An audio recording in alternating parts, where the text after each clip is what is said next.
A 6-year-old boy kidnapped from his Las Vegas home has been found alive. That's right, and it looks like they may have wrapped up for the day as we're seeing large groups of people leave the courthouse right now. Well, it's been said that truth is stranger than fiction, and this story may actually prove it. Joe, you mentioned earlier that neighbors had been evacuated. It's Sunday night. Have they been allowed to return to their homes just yet?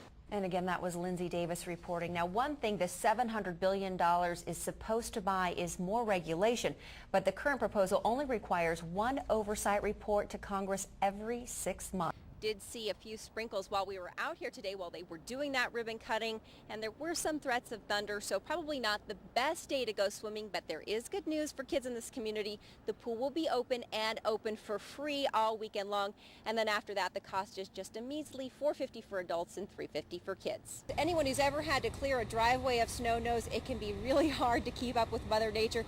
Imagine if you had to plow an entire city. Stalecki joins us live from that area. Kendra, you spoke with some of the people moving out of Tent City. That's right, Brent. And while some of us would think that having the opportunity to sleep in a warm bed is a good thing, because men and women are typically housed separately for many couples here in tent cities, this is a sad day. It's kind of a tearjerker today. Yeah, people are losing their homes. Imagine calling a tent a home. Beds are now available at the city's overflow shelter for men, so they are being asked to leave this area. The women's shelter, located in the Community Assistance Center, isn't open, so they will be allowed to keep their tents here until they can go inside.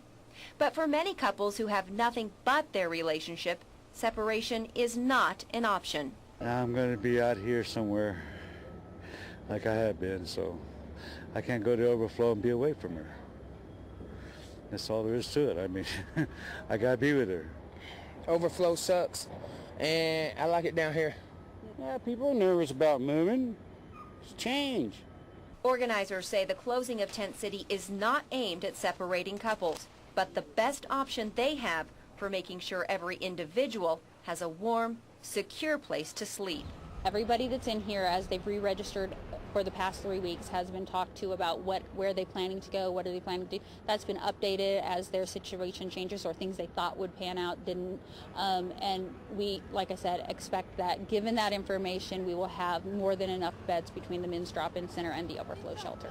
Jody Royal Goodwin says this is not a decision the city made lightly, but a single step in a long-term goal of creating sustainable transitional assistance. This was part of the plan, help them through the months while we figured out how to get these facilities open, and now that plan is coming together. Now, as for the women staying here, many have voiced concern that they don't feel safe without their significant other to protect them at night.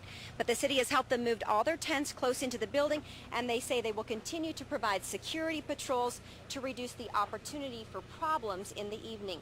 And tonight, a shuttle will stop by here and pick up all of the men who wish to go over to the overflow shelter at 85 Edison, where they finally will have a bed with a roof over their heads for the night.